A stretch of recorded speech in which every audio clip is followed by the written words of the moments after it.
Pedro e Christian, vamos lá. A gente não usa muito, mas tem uma parte todinha no Código Penal que é destinada a crimes contra o Estado Democrático de Direito. E uma delas fala só sobre crimes contra instituições democráticas, é o capítulo 2. Eu separei aqui alguns trechos que podem interessar para esse caso que a gente está vendo. O documento divulgado pela Polícia Federal na terça, quando 4 militares e um policial federal foram presos, fala em abolição violenta do Estado Democrático de Direito, que é, segundo a legislação, tentar, veja bem, tentar, com emprego de violência ou grave ameaça, abolir o Estado Democrático de Direito, impedindo ou restringindo o exercício dos poderes constitucionais. Pena, reclusão de 4 a 8 anos, além da pena correspondente à violência, são duas coisas. No mesmo capítulo tem outro crime indicado pela Polícia Federal para justificar as prisões. Golpe de Estado, que é tentar, de novo, tentar depor por meio de violência ou grave ameaça o governo legitimamente constituído. Pena de reclusão de 4 a 12 anos, além da pena correspondente à violência. A gente deve ter a conclusão do inquérito nas próximas horas, mas com o que a gente já sabe é que houve um plano para matar o presidente eleito, o vice e o ministro do STF. A gente também sabe que esse plano foi impresso dentro do Palácio do Planalto e também que isso só não se consolidou porque no dia em que esse grupo se preparava para matar o ministro Alexandre de Moraes, a sessão no STF terminou mais cedo e, mesmo assim, ainda vai ter gente com todos esses dados dizendo que não teve crime, né? Queria ouvir a opinião de vocês sobre isso. Pois é, Luiz, eu quero passar logo para o Christian, até porque o Christian é o bacharel em direito entre nós, é o jurista entre nós, não sou eu. Mas o ponto fundamental é o seguinte, esse tentar quer dizer o quê? Tentar é você botar um tanque, fazer o tanque apontar para o Palácio do Planalto, manda um esteja preso o presidente eleito e aí dá alguma coisa de errado, o sujeito sai, tropeça, bate no chão, tem um derrame e não consegue completar, mas houve uma tentativa flagrante. Ou tentar quer dizer algo mais sutil do que isso. No fim das contas, se você impetra um golpe, como aconteceu na Turquia 10, 15 anos atrás, e durante uma madrugada o presidente fica ali fazendo discursos, como o Erdogan fez, dizendo que os militares estavam quebrando a lei, etc., e no fim das contas os militares não conseguem completar o golpe, é isso uma tentativa de golpe de Estado? No fim das contas, o argumento que a família Bolsonaro, o Fábio já tinha falado isso, o Eduardo está falando agora, isso é a construção de um argumento jurídico, entendeu? Pensar não é crime. Eles já não estão negando que foi pensado, entendeu? Eles já não têm como negar que foi pensado, que foi planejado. O que eles estão dizendo agora mas ninguém se movimentou para dar o golpe. Não houve a tentativa, não houve o ato concreto de tentativa. Embora tenha havido aquela missão abortada, né, que está detalhada no documento da Polícia Federal. É aí que eu quero jogar para o Christian, para a gente conseguir quebrar aí um pouco o que é tentar. Pois eu não sou criminalista, mas eu tenho, ficou o raciocínio, o modo de raciocinar. Né? E vou tentar responder um pouco as perguntas, usando também um pouco de ciência política, história do pensamento político e tal. Para quem está acompanhando a gente, assim, a teoria penal, né, a teoria do crime, diz que existem 5 momentos de execução do crime, de identificação de momentos de prática criminal. Você tem a cogitação, que é isso aí, que é você pensar, é quando você pensa em cometer o crime e avalia as possibilidades. Então, segunda fase, que é a preparação, que você realiza os atos preparatórios para cometer o crime, adquire instrumentos, planeja o modo de execução, estuda o comportamento da vítima. Você tem o terceiro momento, que é a execução. É a fase em que o agente dá início à prática dos atos que compõem o núcleo do tipo penal. Quer dizer, ele realiza o comportamento descrito pela lei como crime, o que foi dito aqui, por exemplo, abolição violenta do Estado de Direito ou golpe de Estado. Né? Aí você tem a execução. Aí depois você tem a consumação. E a consumação é quando o crime se completa, que ele atinge o resultado. É depois da tentativa. Né? Quando os tribunais julgam os crimes, eles sempre identificam todos esses momentos. Tá? Agora, acontece o seguinte. De um modo geral, você pune o crime que é executado. Né? Ou quando você tem a consumação posterior à execução. O ponto que está sendo discutido aqui é o seguinte. E esses dois crimes? você não tem jurisprudência desses crimes. Esse é o primeiro ponto. Você não tem uma história, um modo de entender fixo do tribunal, porque não é todo dia que você tenta dar golpe de Estado. Tá? E você tem um segundo problema, que tem que ser analisado, que é o fato de que um golpe de Estado desmorona o sistema jurídico do país, desmorona o sistema judicial.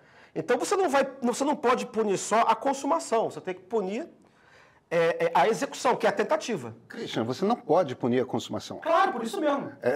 Porque se um golpe de Estado é consumado, se o golpe de Estado termina, não é mais crime, eles são poder. A gente não ia nem estar aqui tendo essa conversa, na verdade. Pois é por isso que o Código Penal diz que você vai ter que punir a tentativa. Né? Porque se você consegue, acabou. O criminoso é quem resistiu ao golpe. O criminoso é aquele contra o qual o golpe foi direcionado. Porque você instaurou uma nova ordem jurídica, que é a natureza, o objetivo de um golpe de Estado. Instaurar uma nova ordem jurídica. Exatamente. Aí a questão, o ponto central da discussão, digamos, puramente jurídica, seria você conseguir distinguir entre o momento da preparação e o momento da execução. Porque o momento da execução é o momento da tentativa. Né? Quer dizer, a tentativa é a falha, né, da execução. Né? Aí você vai ter que punir a tentativa. Aí a discussão é o que foi preparação, o que é execução. Aí a gente tem que ir para a teoria dos golpes de Estado. A teoria do golpe de Estado é uma coisa muito antiga. Você tem os tratados. O golpe de Estado, assim como o segredo de Estado, faz parte de uma doutrina, que é a doutrina da razão de Estado. Que é uma doutrina que foi desenvolvida nos séculos XVI e XVII para justificar a concentração de poder nas mãos dos reis absolutos. Tá? Naquele momento, você não tinha Estado, está criando Estado, você até pode até justificar. Né? Mas o que é aquilo ali? Quando surge o crime de lesa majestade, né? Também quando é contra o rei. Isso. Quando é a favor, porque os golpes de Estado eram pensados para ser a favor. Né? Era contra os inimigos do Estado. Então, você tem tratados, como, por exemplo, o tratado mais famoso, o Tratado Gabriel Nodé, que é um tratado de 1627, que chama-se... obviamente, era um livrinho para só ser lido pelos conselheiros do rei. Era uma coisa fechada. Né? E aí ele fala dos golpes de Estado clássicos, por exemplo. O golpe de Estado clássico, era o golpe modelo, foi a Noite de São Bartolomeu. Que foi, né? Não sei se os nossos espectadores sabem, mas a Noite de São Bartolomeu... O filme A Rainha Margot. Exatamente. A Rainha Margot, o que acontece? Havia uma guerra civil na França provocada por crises religiosas, e aí a coroa propôs o casamento de um príncipe católico com um dos chefes, que era um príncipe de Navarra, que era protestante. Católica com um príncipe... Exato. Isso, que era a Rainha Margot. Isso, que era com o Henrique de Navarra, que vai ser o futuro Henrique IV. O que acontece? Eles celebram a cerimônia do casamento em Paris, todos os chefes protestantes que estavam em guerra vão à cerimônia, celebra-se a paz, dá-se a festa, todo mundo toma um porre danado, todo mundo vai para o hotel, vai para casa, e aí à meia-noite os sinos da cidade de Paris dão o toque, e aí é o toque para começar a matar todos os protestantes. Então isso é um golpe de Estado. Então o golpe de Estado, ele prevê planejamento, cogitação, preparação, execução, a tentativa. Então, ele não é um crime comum. Ele vai ter que ser estudado à luz desse tipo de teoria. E no caso concreto, quando a gente vê o que foi feito no Brasil, a gente vê nitidamente. Houve a cogitação, que já foi assumida, como o Pedro disse, pela família Bolsonaro. Agora, você teve a preparação, que é uma coisa óbvia, né? Adquirir instrumentos, planejar o modo de execução, você tinha um generais, você teve reunião. E, desculpe, o general que foi preso anteontem, foi ontem de manhã? O general que foi preso anteontem de manhã, existe gravação dele discutindo o golpe de Estado na frente, em reunião ministerial, diante do ex-presidente Bolsonaro. E nós temos registro de ele imprimir o relatório com plano do golpe dentro do Palácio do Planalto. Então, que houve preparação, não tem problema nenhum, isso está mais que claro. A questão é, houve tentativa, quer dizer, houve execução? O plano foi posto em prática? É isso que está sendo discutido, na verdade. E, assim, o que me parece que é mais ou menos claro que houve, porque você teve militares destacados dos kits pretos que foram tocaiar, que foram tomar posição para matar, apreender, ou sequestrar o ministro Alexandre de Moraes. Né?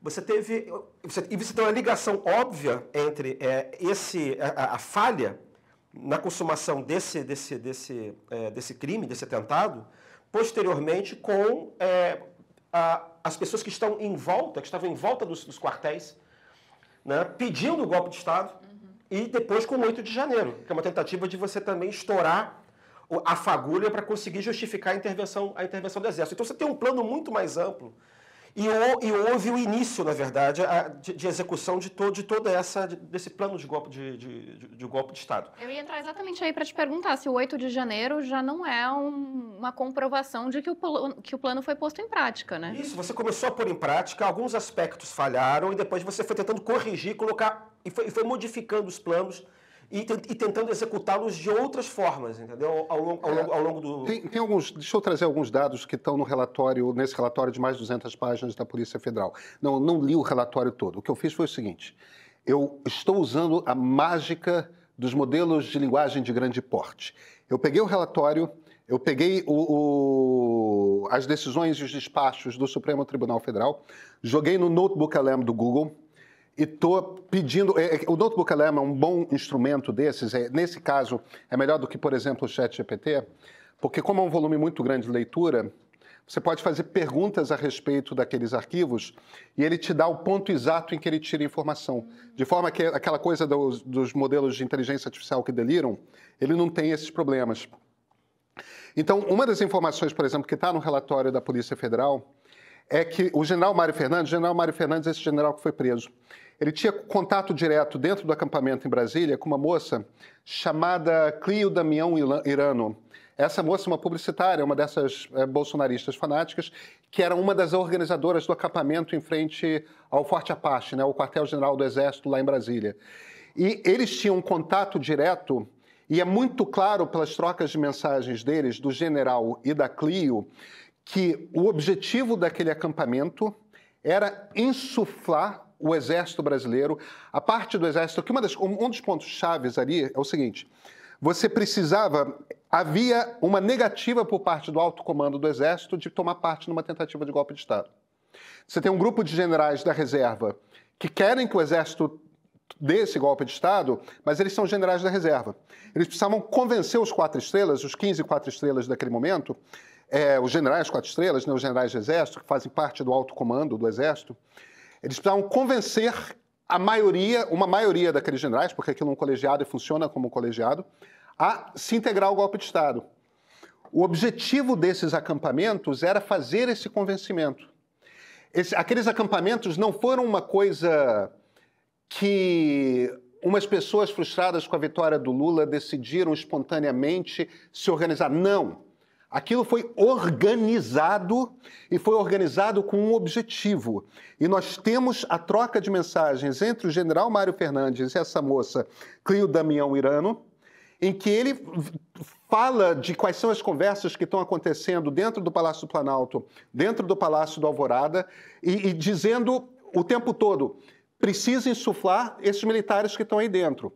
Porque mesmo que se você não conseguisse daquele jeito insuflar os generais 4 estrelas, você insufla os majores, os coronéis, os tenentes-coronéis, general de brigada, essa turma de cargos imediatamente abaixo, com o objetivo de você tentar fazer essa pressão para fazer o movimento. Quer dizer, isso, Christian, já é o golpe sendo posto em prática, entende? A campana é outra coisa. O fato, como você estava dizendo, o fato de você destacar alguns oficiais, alguns quids pretos, alguns militares de guarda especial, para acompanhar os passos do ministro Alexandre de Moraes, nós sabemos que isso aconteceu. E nós sabemos disso que aconteceu. Esse trabalho da Polícia Federal é formidável. Eles acompanham, os caras compram celulares, que são, em inglês eles chamam de burner phones, né? Que é aquele celular que você compra meio que anonimamente. Só que a Polícia Federal pega e rastreia pelas torres de Brasília esses celulares, de forma que ela sabe que o sujeito que está com aquele celular, trocando aquelas mensagens, onde ele está. E ele estava se movimentando do Supremo Tribunal Federal para as redondezas da casa do ministro Alexandre de Moraes e de volta, ou seja, houve a campana e temos a prova de que houve a campana, que teve esse acompanhamento. Por que teve esse acompanhamento? Porque esse sujeito estava esperando a ordem de fazer o sequestro. Entendeu? Ele estava acompanhando o tempo todo, primeiro para registrar a rotina, para entender quais são os momentos mais adequados para um sequestro, para você dar o sequestro. Inclusive, a agenda do Alexandre de Moraes está nas conversas todas, né? Eles Exatamente. sabiam para onde ia, quando voltava, que horas. Exatamente. O que é interessante, eu acho que esse é um ponto que não foi discutido ainda, como é que os dois crimes estão interligados, na verdade.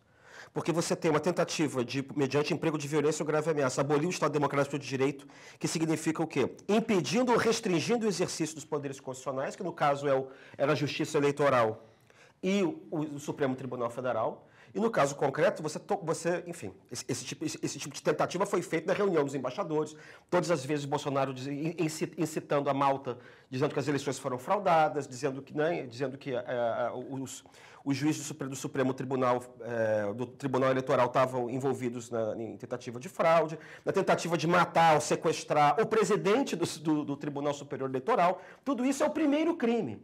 E na impossibilidade, eventualmente, de conseguir consumar esse crime, você tentou o segundo crime, que é o crime de golpe de Estado, que é tentar depor o governo legitimamente constituído depois do 1º de janeiro. Né? Porque aí quando você tenta... o 8 de janeiro é o segundo crime, porque você não conseguiu praticar o primeiro. Então, na verdade, os dois crimes estão interligados.